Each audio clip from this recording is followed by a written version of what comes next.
Our guest for this session is multi-award-winning tech entrepreneur Brian Corish. Brian currently leads Audientz in Zurich, which is an investment firm which uses AI to create marketing of the future.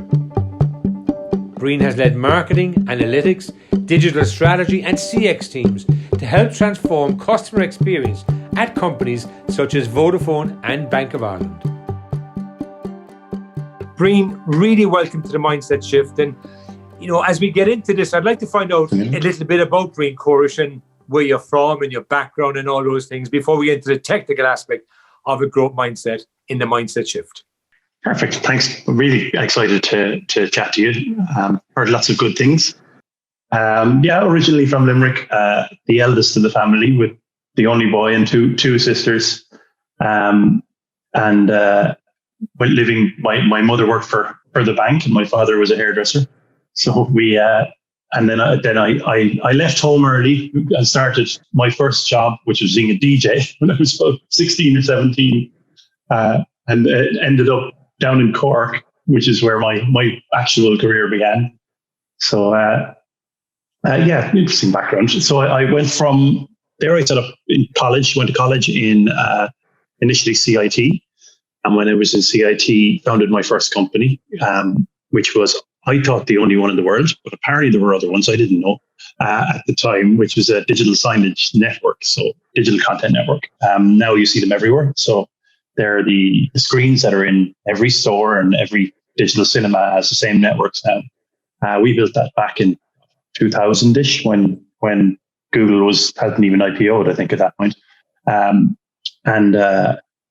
Kind of got a relearning very early about how to set up a company and how to learn to pay your bills while not being entirely sure where the money was going to come from the following week. But that was great crack. And we set that up, built it, sold it in around 2007-ish, and then set up a company that I didn't know what it was until I sold it, which was one of the first real digital brand engagement agencies. So we used to go to companies like Nike and to State Farm Insurance in the US and build these interactive brand experiences that now known as digital experience, but wasn't really at the time. And we used to use mad technology, myself and my business partner, Gavin. And we had great fun. So then met my now wife, who my then girlfriend, now wife, who said we should go back to college around 2010, and went back and did innovation in UCC.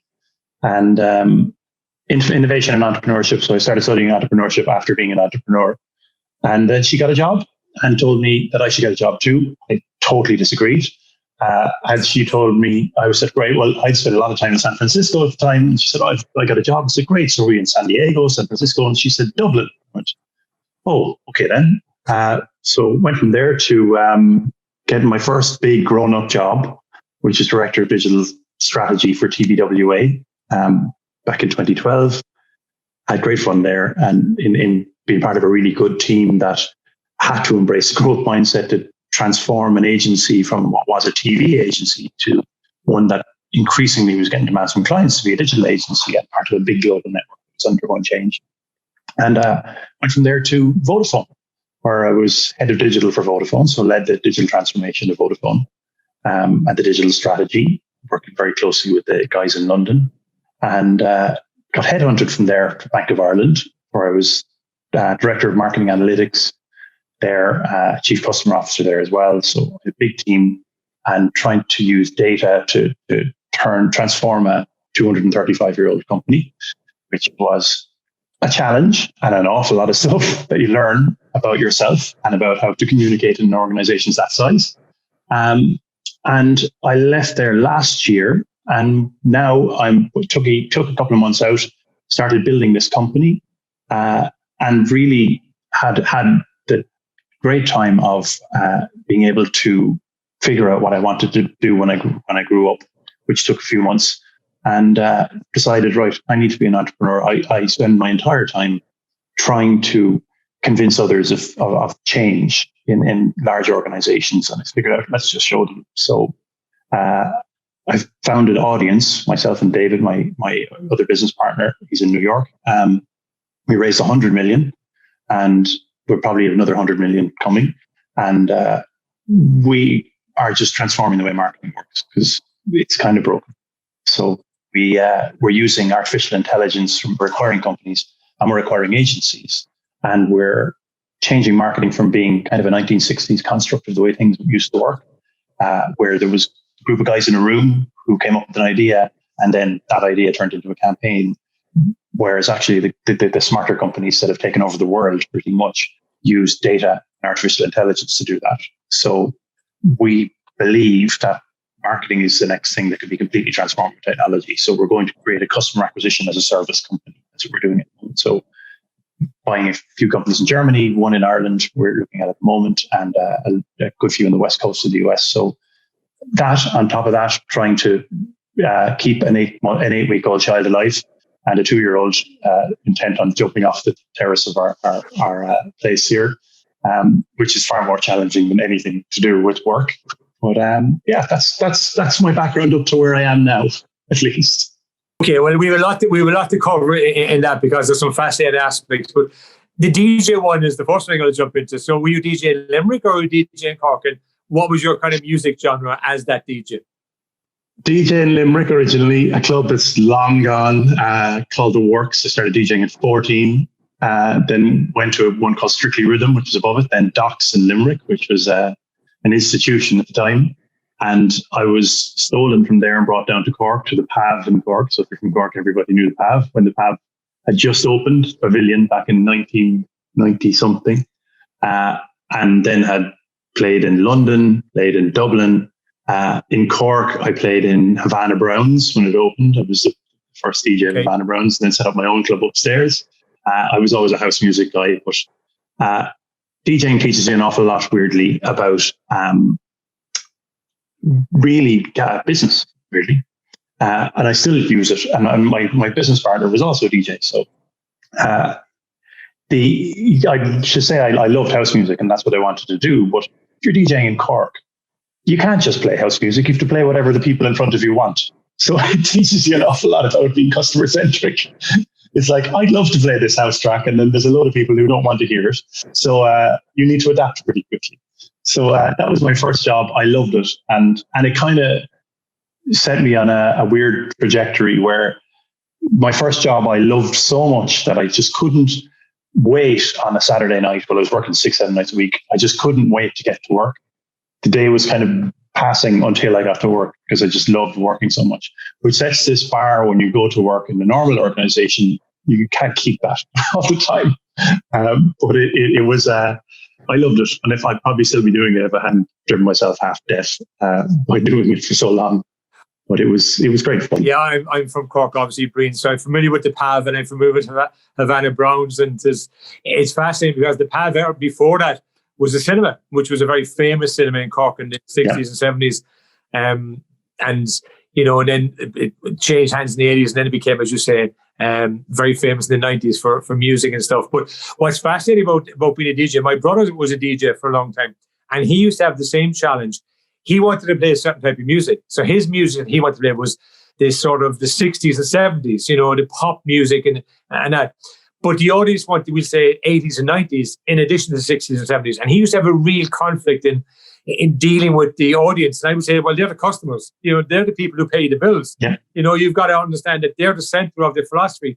And I was giving him a business viewpoint of this. And he just was saying, no, but I don't enjoy that music. I enjoy this music. And I said, well, you know, to maintain a successful DJ business, you've got to adjust to what the market shows you, which is very similar in business, really, Brian. It is. And you see it.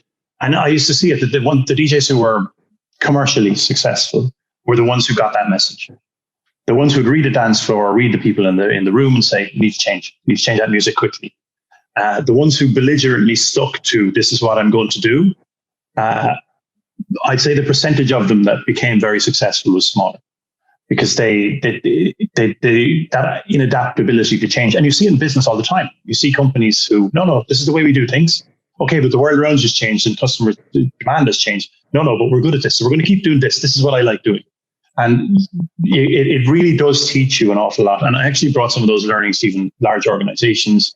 That analogy of being a DJ of if a track isn't working on the dance floor, you don't write an email to IT and wait 2 weeks for them to get back to you and then have a meeting about it and then have a budget planning process and then go through and then take a year and a half to respond to it. You change it quickly. So that adaptability to change and understanding customers is something that I know it sounds like a weird analogy, but DJing is a very good one for it. And music, that ability to just read your customers, read a crowd. That was something that kind of stuck with me the whole time. In all my weird and wonderful careers, and the great thing about DJing. I think it's a great analogy, because what I think about it is that, you have to have the courage to stop the track. You have to have the adaptability to say, this isn't working. And even though I put this track on, or in a business sense, I put this strategy in place, you have to have the courage to say, no, I need to pivot. I need to change. I need to, stop it and do something else, or just evolve it, or whatever you need to do. So I think the DJ analogy is a really good one, because I think it has a lot of principles in business. The second thing I want to pick up on your stories today is you are an entrepreneur. So in CI, started your first company, and you talked about being an entrepreneur even at that young age in a college sense. And then you went back to UCC, which is the other college in Cork, or the major college in Cork, I suppose people would see. And you did innovation and entrepreneurship. What were the things that you learned that, I was really good at this, even though I might have known it when I started my first company in C&T? And what were the things you found out that you weren't good at when you started your first company that you learned in that program in UCC? That's a great question. Things I figured out I was good at, which I didn't know what it was called, was what organizations get slightly obsessed with. We call lean agile, and being agile as an organization. That we classified as being able to pay our mortgage. Was kind of, you learn that as a startup inherently, and in large organizations you don't. But so what being agile was, we would adapt to customers very quickly, because if we didn't, the customer wouldn't pay us. If the customer wouldn't pay us, couldn't pay our mortgage. If we couldn't pay our mortgage, we were in trouble. So we had to be very adaptable to change and very close to customers' change. I think when you get into larger organizations, that you get separated more, especially as you go higher and higher up organizations. You get separated more and more and more from consumers. And that was something that we just inherently knew. And then it was great when I went to college and they told me what it was. So we didn't have a clue. So it was like, oh, great, we're agile. Fantastic. That was good. The thing I didn't really get at was real scale, and how to scale an organization in a proper way, and how to know when to admit you don't know that thing and hand it over to someone, which is something that I struggled with. I also struggled with in large organizations, but I got better at, I think. Some of my team would probably tell me I hadn't, but that was something of that was really, going back to college, an eye opener. But more what I learned from the second time in college. First time in college, you go to college because your parents told you to, and you're not entirely sure what you want to do with your life. I still don't know what I want to do with my life, but I'll figure it out. But the second time going back to college was, I just had an interest in it, and I had an interest in learning new things. So it teaches you, what's the word I'm looking for? The kind of that mindset of just being able to focus on something and learn new things, and constantly read, and constantly, that critical thinking that you get in this college. Certainly the second time round. First time round, I can't say I got much critical thinking. It's not any bad reflection on CIT. It was me being distracted while DJing and setting up a company and enjoying myself quite a bit. But the second time around is that real critical thinking ability was fantastic. That was the thing I really learned, and I brought that forward since. And actually, some of the books and things I was just introduced to in college, I still are the frameworks I still use. So I'm also doing a bit of consulting stuff on the side here in Zurich because I enjoy it. And some of the frameworks I use in college, I still use today. I found them fascinating. I find that interesting because, I did an executive MBA at one stage of my career, later on in my career, obviously. And I just set up a new company. So I just built a new company for the Irish Post Office in Ireland in the financial services arena. So I was doing this MBA, and people were saying, well, why are you doing the MBA? And I said, for a number of reasons. First of all, I want to learn. I want to, secondly, I want to see are the practices and the frameworks I'm putting into this company, solid and on a sound basis. But what I did find, like you said, I found that your thought process gets extended. There are things that I really believed I was good at, And I found, I was good at, but I could be better at. There was things that I was good at that I found, I'm actually really good at this. And that's probably the advantage I have. And then there was things I found I hadn't even thought of, even though the company I built was a very successful entity and was, in a number, at that time operating for a number of years. So I think when you go back to college later on in your life, you find that, or further education, it doesn't have to be college, or even reading, because many people won't go back to college or further education, but read more. You do find that you broaden your horizon, and the things that you're good at, you find, I'm good at, but is it fair to say, Brian, the things that you're not good at, you find out how quickly you can make them better in your new world? Yeah, completely. The other thing I found with college that was critical for me was a level of confidence it gave me, which sounds a bit silly because I founded 2 companies, pretty successful companies. I've been in San Francisco and New York and worked with some very big brands. But I'd never had a job before. So when I left college, my wife got a job as a consultant. I was like, sure, nobody'd employ me. Why would anybody employ me? Sure, I've never had a career before this. And what I found college gives you is that level of, okay, I understand this. At least I understand the basics of it. And it gives you a bit of confidence and to go talk to people and that was the start of my career, actually, coming out of college. But exactly to your point is, you learn far more about what you don't know than what you do know in college, which is great. And it is that critical thinking. It really started in my mind. I'd read books on, The Lean Startup by Eric Ries's famous book. I always started in college, but you'd read books on business. And initially it started because you were kind of forced to. And now I'm obsessed with it. And I've gotten to a point where I don't read anything much else, to be honest. I constantly want to learn new things and new frameworks. And I just find if I've sat down and done that for 2 or 3 hours versus sat down and sat on my phone for 2 or 3 hours, you feel much better about yourself. I now understand that. I learned that. And it started this thing that I can never really solve of constantly trying to learn new things. But it's that I think really started in college for me. Before that, I was probably a little bit young, had made a bit of money and had flash cars and was a bit arrogant, if I'm honest. And I think college kind of brought, okay, you did okay, but you didn't do that well, compared to where you could have if you spent a bit of time learning this stuff.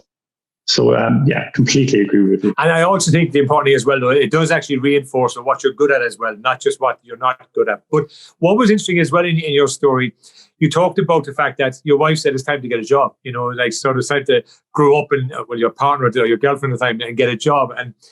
But you were a natural entrepreneur. And people say to me, our entrepreneurs natural. I mean, they have a natural flair towards it. It doesn't mean that, you're not, people aren't born or anything. They learn certain traits, but there's a naturalness to certain things. So you are a natural entrepreneur. And yes, you went into the corporate world. You worked you'd called out a number of organizations in the bank 235 years organization, Vodafone. How challenging was that for you? And we come on to where you are today now soon, but how challenging was it for you, to bring your natural tendency for innovation, entrepreneurship, into very established organizations in reality, even though Vodafone would be seen as a newer organization, but had become established very quickly? Extremely, if I'm honest. Very easy initially, because I think as an entrepreneur and having just an interest in this stuff, you're more open than you have the ability to be in a large organization. Because in a large organization, I found you get swamped very quickly with day-to-day stuff. And I can see that now, even in the consulting stuff I'm doing, some super smart people, but they never have the time to kind of become hyper aware, for want of a better word, of the changing market dynamics around them, because they just don't have the time.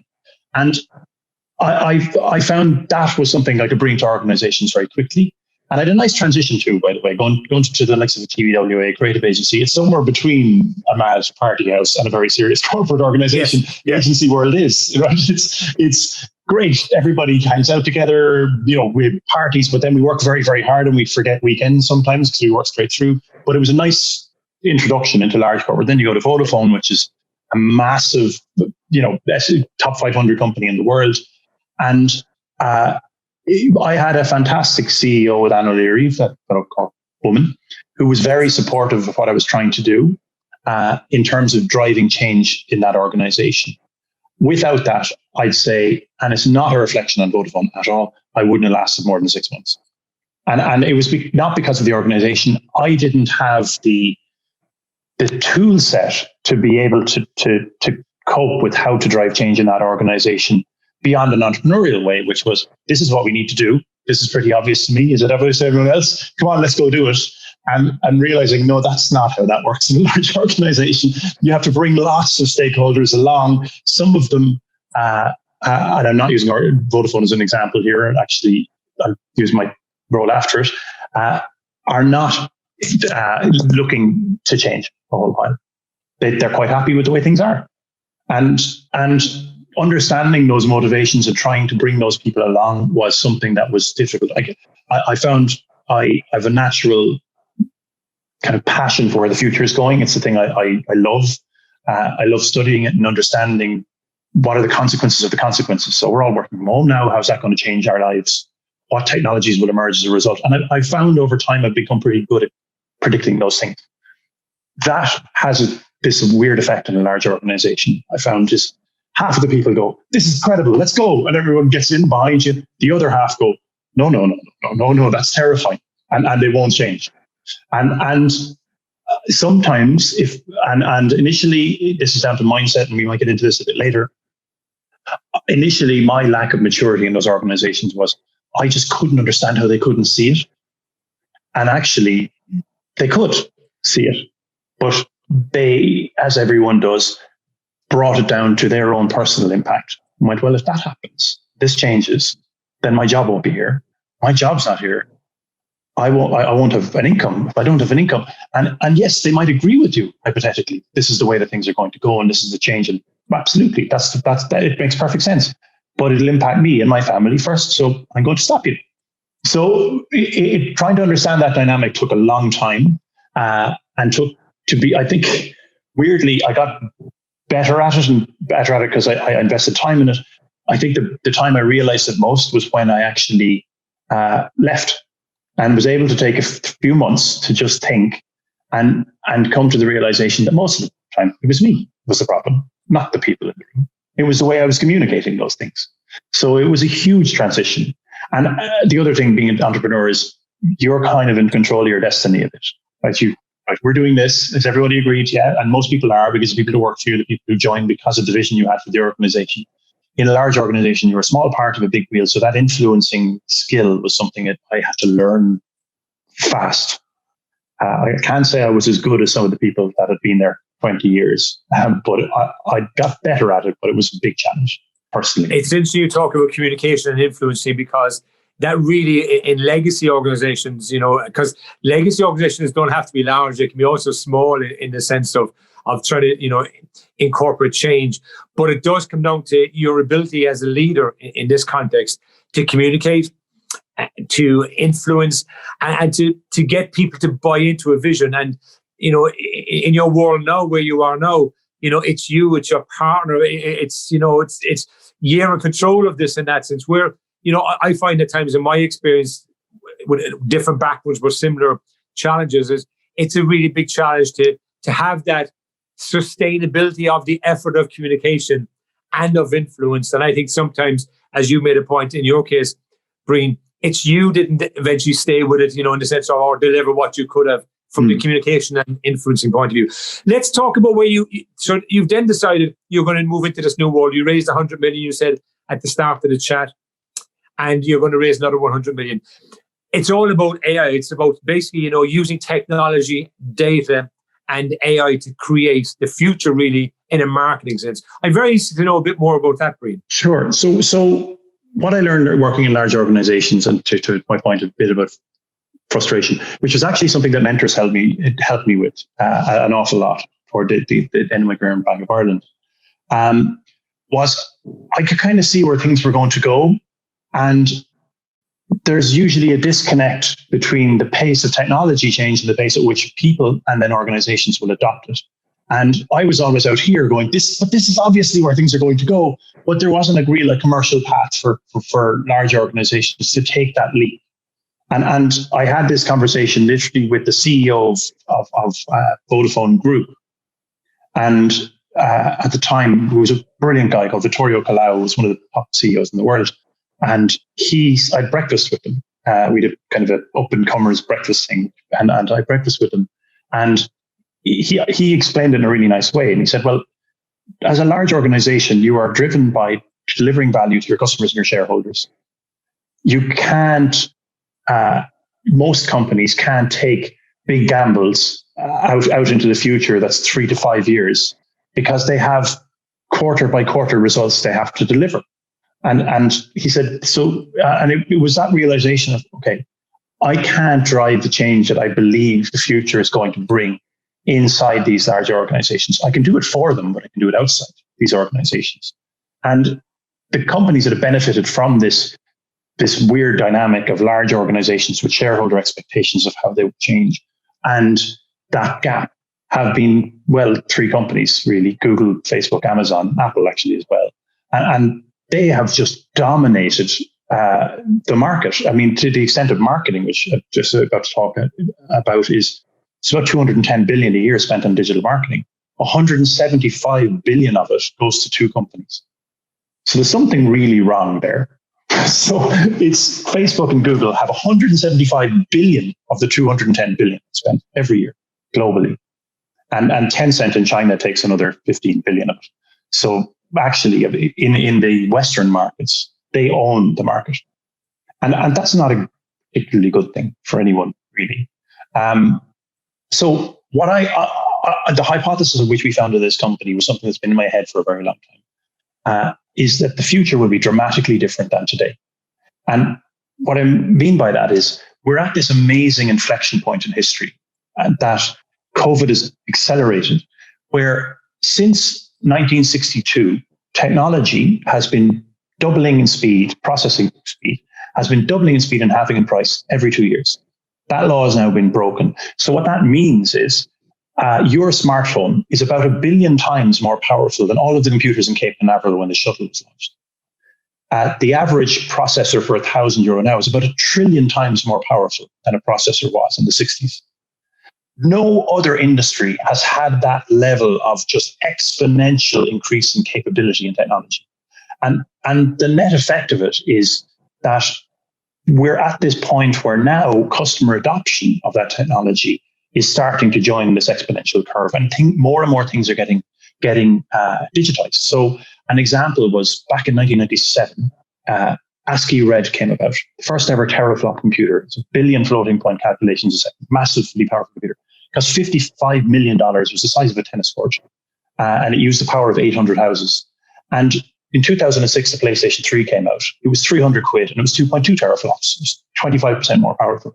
And now there is a computer built by IBM this year, which is more powerful than that was, and it's half the size of a grain of salt.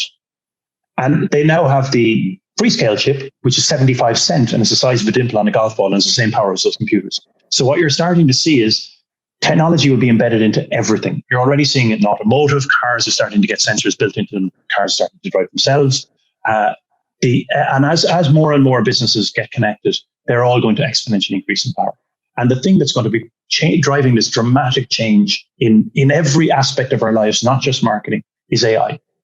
AI is on this curve. So AI is way past this curve. So in the last 7 years, you've seen a 300,000 times increase in capability of AI in 7 years. And that is doubling every 8 months. So it's getting better and better and better and better. And it's doubling on the previous doubling. And it's getting to the point that by 2029, a €1,000 PC will have more raw computing power than the human brain. And within another 7 years, more power than the entire planet. So it's just, that's how powerful stuff is getting. So if you apply that to marketing, and we started there because I think there's just opportunity everywhere for this stuff. And that was always my problem in large organizations. It just got too much, there's too much possibility. But if you just start with marketing as an industry hasn't changed since 1960 something, when demographic segmentation came around. And they said, you, because you're a millennial, are the same as all of these millennials. So therefore, we're going to make this lovely ad. It's probably made for TV that speaks to you millennial people. Like they're millennial grandparents at this point. But that was kind of how the campaign starts. You get this lovely broad brush campaign. And then you go to your media company and they go, you should spend more money And that was weird because, I mean, at a global level in Vodafone, we just spent about £1 billion a year on media. And we're always, you spend more money. Why is that? Well, the media companies take 10-15% of that. And then you go to technology companies who welcome you with open arms and charge you an awful lot of money for technology, but you can't get people to run it. So you end up not using the full capability of the platform. And the net effect is, in a number of industries, the cost to acquire a customer is now higher than the actual lifetime value of the customer. So we've been promised this amazing panacea of digital change for marketing by these two very large companies. But the net effect is, actually, it's not working. So what we said is, well, if you were to reinvent it today, what would you do? Well, AI could generate content as well as a human, probably better. So one of the companies that we're investing in creates video in real time based on who's looking at the video. So if I'm here in Zurich and I'm looking at clothes, or an ad from, I don't know, ASOS, for example, they will show a model, because it's kind of gloomy outside today. They'll show a model wearing the winter collection walking down Bahnhofstrasse in Zurich. Whereas if you're looking at it, if you're in Cork and it's sunny in Cork, it'll say, oh, well, we'll show the model wearing a t-shirt and they'll be walking down Patrick Street. And it does that in real time based on who's looking at it. So it's incredible. And this was a hypothesis, but the more we went out to the market, we found companies that are just using AI to just completely transform how we'll engage with companies, how we engage with brands, and how we move from advertising being an annoying thing that just pops up all the time and distracts us to something that's actually useful. And we're buying agencies as well, relatively traditional performance agencies, and we're helping them understand this technology and change. So the net effect is, rather than go to an organization and say, hey, will you spend some money on marketing? We'll go to an organization and go, what's your cost per acquisition? What's your cost to acquire a customer? They say, I don't know, 100 quid. They say, okay, we can do it for 50 and we'll automate the whole thing. And it's just a different way. It'll be like customer acquisition as a service. And we're looking at initially kind of direct to consumer brands as a start. And I think it'll be the start to transform it. We have plans to do this in loads of other industries, but we'll get this one right first. But it's super exciting, to me at least anyway. Yeah, well, it sounds exciting to me, Brian. Obviously, I mean, I've run direct marketing companies, direct to consumer, in financial services for many years. So, I was always big into cost of acquisition. Like, how much does it cost us to get this customer? I was also extremely big into, it's cheaper to keep the customer than it is to get the customer, right? So we used to put a huge amount of our effort into keeping the customer. I remember speaking at a conference in Limerick, actually in your county, in the 90s, and the title of my conference presentation was, "A puppy is not just for Christmas." And I talked about the excitement of Christmas morning and the puppy dog coming out of the box and everybody's delighted. And then 3 weeks later, the puppy's brought back to the dog's home because it's an effort to keep the puppy. So the excitement of the new customer is what all companies love, but the effort of keeping them is somewhat more challenging. So cost of acquisition is always something that I find is fascinating. So if you go to a direct-to-consumer business, we can reduce the cost of acquisition by 50%. By AI, that is a significant opportunity for the business that you're doing it for. The speed of technology is fascinating. I mean, the fact that it's doubling every 2 years is fascinating, and the fact that the two big players are dominating the marketing spend, is interesting as well. Because I mean, it's not that they're dominating. I mean, they're getting practically every book available in the marketplace from that point of view. But AI itself is fascinating for me because AI has developed, as you said, over the last 7 or 8 years. But the power of AI today, and for people watching this Mindset Shift series session will understand that the predictive power of AI is just phenomenal. And the fact that you said, it's gloomy in Switzerland, it's sunny here, and you can have a t-shirt in this video and a winter jacket and that's just the current world. Where do you see the future of AI going for your journey? It will transform the way we live in the next 5 years to the extent that there will be more change in the next 5 years than there have been in the previous 15. And if you think previous 15 years ago, we didn't have smartphones. We didn't have social media, which is probably a good thing. We had, it is going to absolutely transform the way that the world is operating. The challenge and the thing that I'm really want to spend all my time on, which is why I'm also doing consulting, is it will do it for better or for worse, and hopefully for better. So if you think about how AI is affecting this society for in a negative way right now, if you look at the AI algorithms that Facebook are using for personalization, as are Google, as are Twitter, and look at the polarization that's driven in every aspect of our lives, but primarily politics. So my business partner is in New York, and you just see the huge shift. People are on the left or on the right. Yes. There's no middle ground. Nobody's talking to one another. There's fucking civil war. And that is an AI algorithm actually doing that. And what it's doing is going, we need to keep you in the platform. That's the task that's been set. So it goes, I'll keep you in the platform. And it does amazingly successfully. So it goes, you've clicked on that. Oh, yeah, you want to see more of that. And it keeps showing you more, which it reinforces your point of view and never shows you anything else for fear that you might go, I don't like that, and leave. And it is affecting our behavior as humans. Now, that's the negative side of it. The positive side of it is absolutely massive. So what we try to do, certainly in the consulting stuff I'm doing, is understand the consequences of things. So technology is getting cheaper and cheaper and cheaper. It's being embedded into more things. We as individuals start to wear wearables now. The latest Apple Watch can measure your blood pressure, for example. Or blood oxygen level, and it can look at your pulse. That's very early days, but if you combine that data with AI, it will be able to make predictions and move to predictive medicine very quickly. I mean, we're not talking decades, we're talking a few years at most, where it's able to look at you, not necessarily just you aggregated across millions of people and go, yeah, you're probably going to have a heart attack there in about 6 months, so I've notified your doctor, or we're going to predictive medicine. It will get there very quickly. And the best guy I've spoken to is in San Francisco. I sat down and had lunch with a guy called Ray Kurzweil, who just founded Singularity University. And he had loads of pills at lunch. And I said, why, not to be nosy, I said to the guys, and he said, he just wants to live to 2029. And he says, why? He said, 2029 is this singularity. And he reckons at that tipping point where the average €1,000 computer is going to be as powerful as a human brain and exponentially increasing every 2 years, it will get to a point where we will have systems in the not too distant future, 14, 15 years, that have more computational power than the entire population of the planet. And when you point those at a problem, they can think of things that our little monkey brains can't comprehend.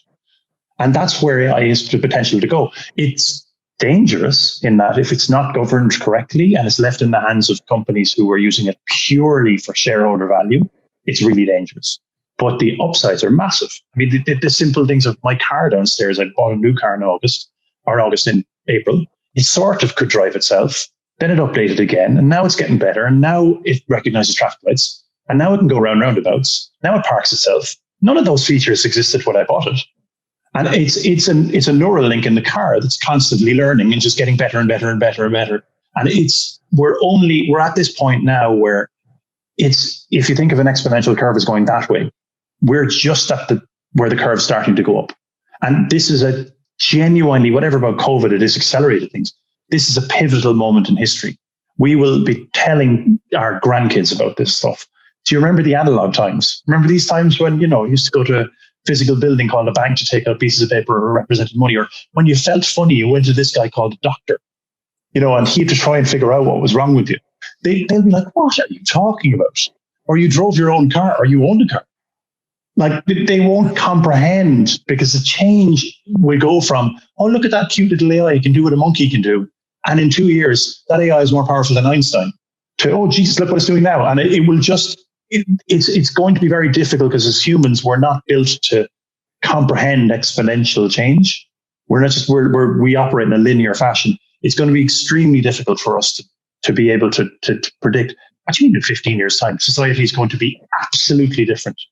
And it's never happened like this before. In any point in history, we've never had this acceleration of innovation and change.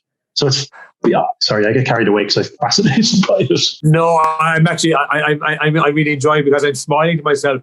I remember I have 8 grandchildren, and Jack is the eldest, and he's just turned 12, and he'll be 13 by the end of this year.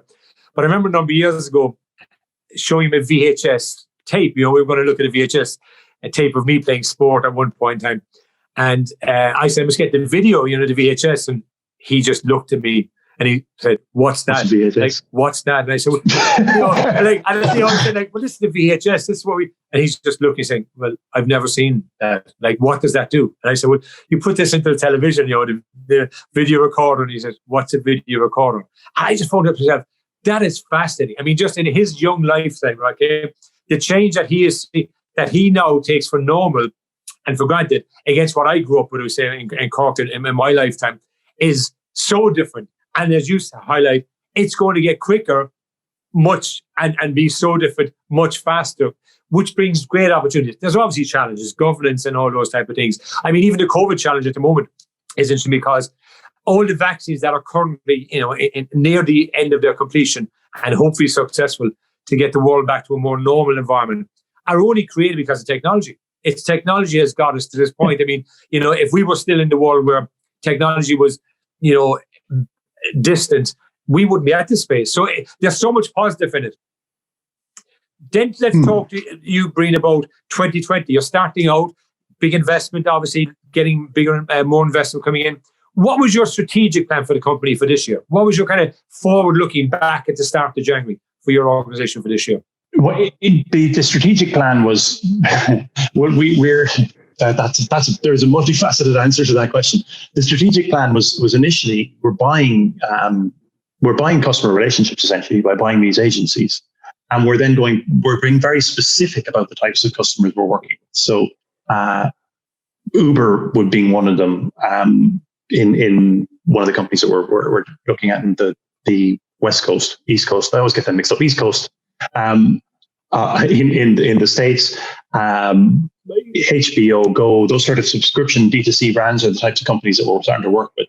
And then we're looking at early stage tech companies, then we have a very developed platform already, what's the customer data platform with AI, starting to embed those into clients and then start to ramp up their performance. So our year this year, by the end of Q1, our plan is probably our Q2, what are we, Q4 now? Yep. Sorry.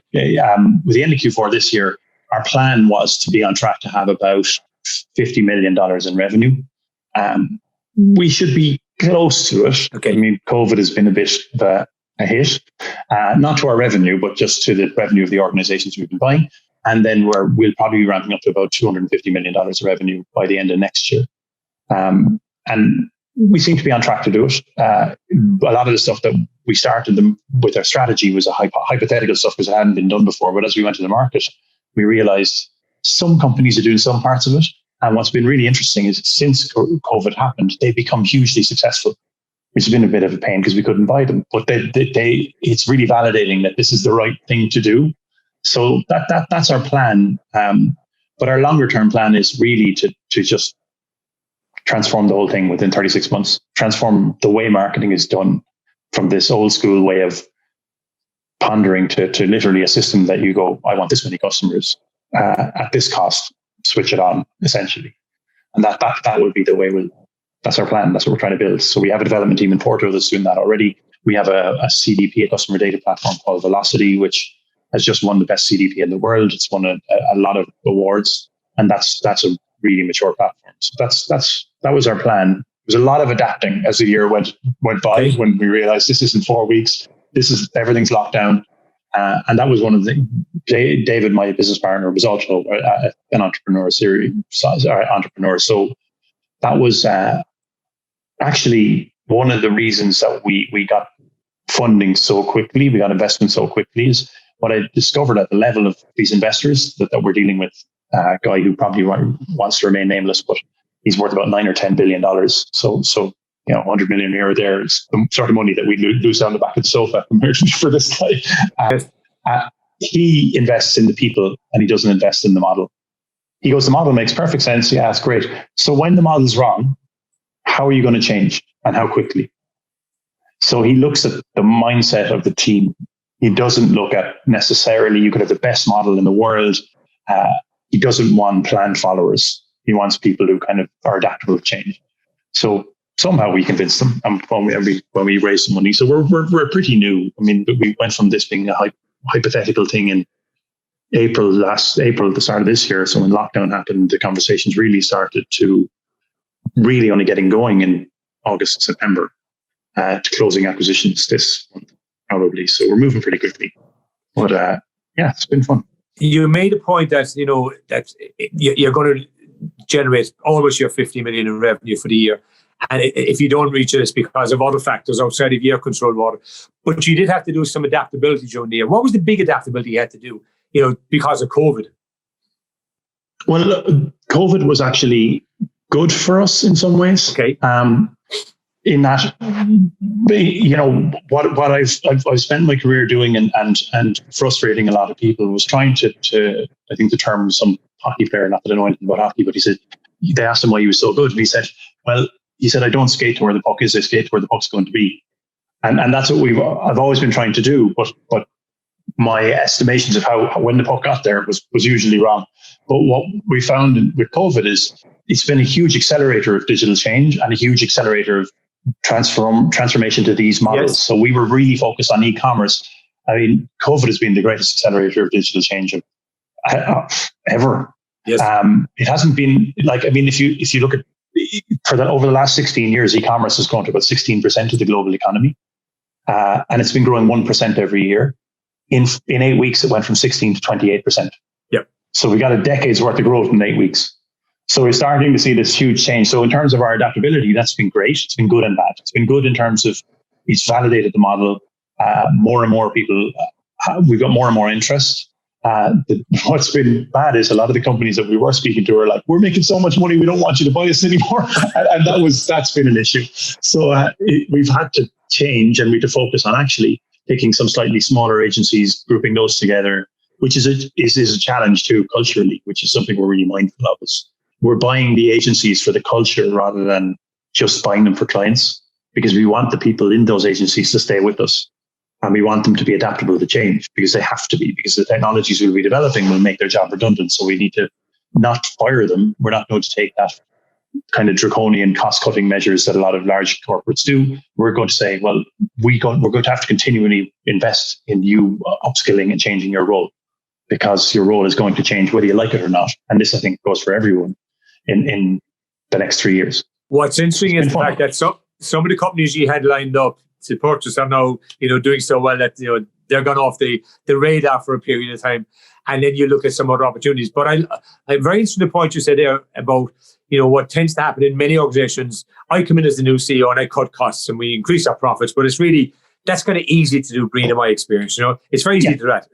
Okay, because when you do that, you're not really focused on the people. You're not really focused on their development or their growth or their empowerment. You're just focused on, in fact, here's an easy way to take money out of the business, and we'll deal with the consequences. And we sweat more people to do more stuff.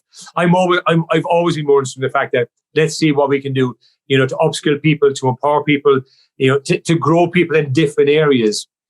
That's going to be a big challenge, though, because you talked earlier on about large organizations, and I sort of pushed back a bit and said this: many organizations, irrespective of size, have legacies. The legacy is, the natural fear is, what does that do for me and my job? How are you going to combat that natural individual fear of, oh my God, I could lose my job, to give me the confidence to believe, yeah, I have a great future here, except I'll be doing something different?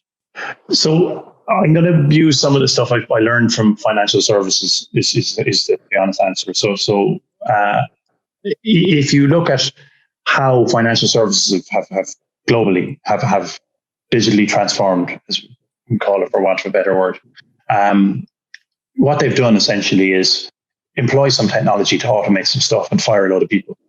That's essentially how they cut costs, right? Every bank across the world is, we are digitizing. Hey, we're moving all our customers to our mobile app. Yeah, we're going to close all these branches. So if you're working in that organization, the organization is telling you you're dispensable. As soon as we replace this technology, we're going to kick you out. And one thing that I found missing in a lot of organizations is they talk about digital transformation, and organizations categorically, in like this, the pace of change that I spoke about, in order to survive, they're going to have to transform. But the definition of what transformation is always very nebulous. So the definition of transformation, we're going to have a new website. That is not digital transformation. In fact, digital transformation has nothing to do with technology. It has an awful lot to do with culture.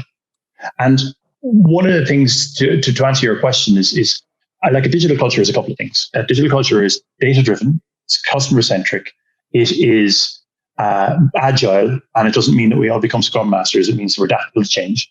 It's a learning organization, and that's kind of the key one. And it's very collaborative and it's very transparent. That's what a digital organization is. It doesn't mention technology at any point. What we're looking for in the types of companies we're buying are ones that are agile and adaptable to change. So we either look for that in the founder or the managing team. But the most important thing that's missing from most of those organizations is that when they're talking about digital transformation that we're hoping to bring is this is a vision of the future. This is what we're trying to build. And this is what we hope you'll come with us in building. We will help you get there. We'll show you this is our vision. We're going to be wrong, by the way, because nobody knows what's going to happen in 3 years at this rate. But this is roughly where we think it's going to go. And this is what it's going to mean for you in your role specifically. And here, what we want you to do is have a think about it. Think, what are the things I need to get there? And it's something that I actually took me leaving large corporate world and Morgan sending me a book to realize a growth mindset is super important. And I always thought I had one, and I didn't, at least. I always thought, I always educate myself. I always learn new things. I'm always fascinated by the future. I thought I had a growth mindset. But actually, when I took that little test in that book, Carl Dweck's book, Mindset, at the start, I was like, why am I taking this? This is kind of a formality. And I went, I've got an absolutely fixed mindset. So I have a belief that I'm good at this, but I'm not good at that. Because in school, I was told, you're not good at this. You're good at this, though. And as individuals, we develop our identity around those things. And that's not great. So what we're trying to do, and we're aware of the size of the challenge, is help people understand that there's no such one. I don't like hiring rock stars in organizations because they tend to be quite egotistical and actually don't bring people along with them. What we're looking for is helping people to realize that they can upskill to these things and they can learn it. And if you want to be a developer, not that that's particularly what we're looking for, you can learn it. And it's not that you're bad at it. It's that people maybe told you've been bad at maths or something. So I'm not articulating this well, but what we're trying to do is remove the fear from transformation, which is quite often associated with, well, I could never learn that. And that's not true. And all of the research proves that. There's a fantastic book by Malcolm Gladwell called Outliers, where he studies the outliers, these high performers, these people who've just been exceptional in everything they've done, Bill Gates being one of them. And as societally, we have this view of digital people, or Bill Gates is some genius because he just managed to come up with Microsoft. Actually, it's a case of he was in one of 15 students in the world with access to a computer at that age, this type of computer that didn't require tabulating machines. And he had more than 10,000 hours to practice. And he got good at it. He wasn't some genius that came from another planet. It goes through Michael Jordan, for example, best basketball player of all time. He's known for the more last-minute shots than game-winning shots than any basketball player in history. The less known fact is he's also taken more last-minute game-losing shots than any basketball player in history. So it's about the term that I'm going off on a massive tangent here, but it's about this idea of admit to yourselves in organizations you don't know everything. I kind of call it investing in loss a bit, right? Admitting, yeah, I know I'm supposed to be an expert in this, but actually this thing fundamentally down here at the start, I'm not so great at that. And I need to learn it again. And helping people understand that, look, not even in the companies we're acquiring, it is something we're very much looking for in companies we're acquiring. And it's also why we know that the large media groups in the world, we're happy to open source our model. Here you go. Go for it, because we know that culturally they're not going to be able to do it. So what we're trying to say, and it's for anyone in a career at this point, is thinking that you're going to be doing the same job in 3 years' time is insanity. So what we need to do is embrace a mindset of just adapting and learning. So that's what we're going to try to bring into these companies. And transparency and collaboration are the two things that we're going to drive more than anything else. Absolute transparency of what we're doing, absolute transparency of how we hope it works, absolute transparency of where we see people's roles going, what skill sets they're going to need. Here's the training we can provide for you. And that's how we're going to try and move the organization forward. And we're going to hope, it might be a bit optimistic, that people will want to do it. I mean, some people might. Some people might just shut down. That's okay. Then they mightn't fit. That's my. There's a couple of things spring to mind as you talk there about that. First of all, the saying, you can't teach an old dog new tricks, which I've never agreed in. I've actually never believed in that. You can teach anybody something new if you're open to it yourself, and obviously if the person you're teaching and coaching is open to it in that sense. The second thing that jumped off the page to me and what you said was, you must be agile, because we cannot predict the future with any certainty.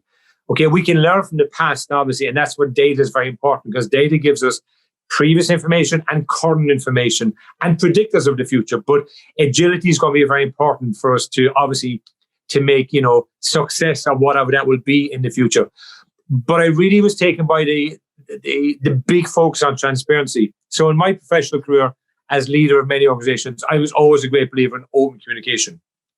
Share with the people in the company all that's going on, the good things and the things that are not good. And, make us realize that we're in this to make it a little bit better in every single journey. The agility and the transparency, and then being in a collaborative environment, that gives you a real chance of success. But ultimately, what will determine your success is your ability to bring all that together. As you sit here today looking forward, and as you said, it's hard to look forward with certainty, but looking forward with optimism is probably a better way to put it.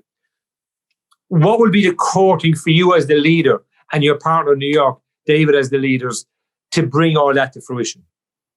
Well, setting a vision is kind of what we believe is our role, and empowering people to deliver it, not telling them what to do, but empowering them to do it. And we're doing that in terms of we have a different model to how agencies normally get acquired, or how companies normally get acquired. What normally happens when agencies get acquired is a big company comes in and buys the agency. The founders go off and buy themselves new cars, and then they just wander off into the sunset. And that's essentially how they work. We've been very selective, and to the extent that we've turned down some companies that look really strong on paper, in terms of the people in those organizations and how bought into they are to the model. And you can kind of catch that very quickly in the call. You can get people nodding along, going, great, great, great. When do I get paid out? And you can get people who go, that's amazing. I want to work on it.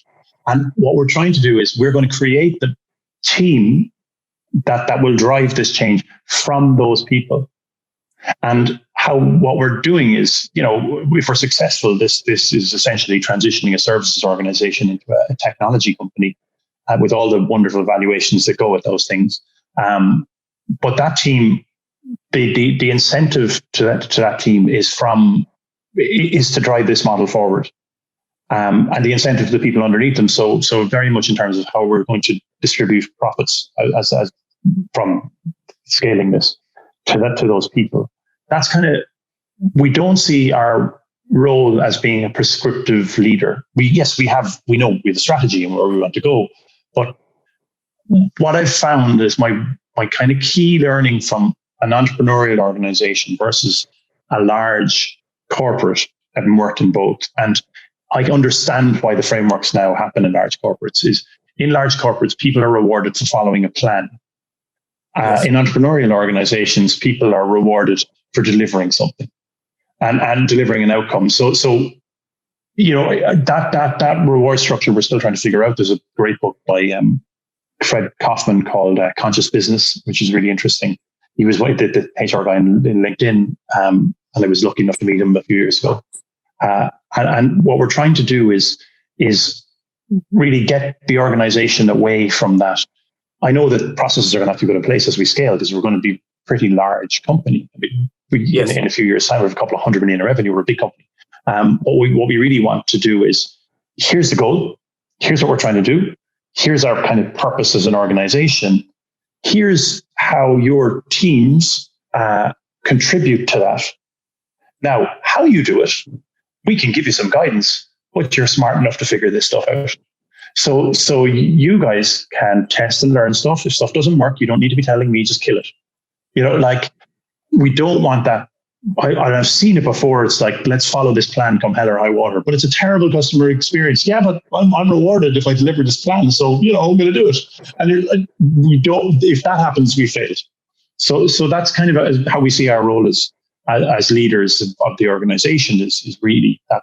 And obviously evaluating the companies that we're buying, but really the setting the vision and getting good people and empowering those people to smart people to be smart. I don't understand when organizations hire smart people and then get them to conform to a process that they have. I never understood that.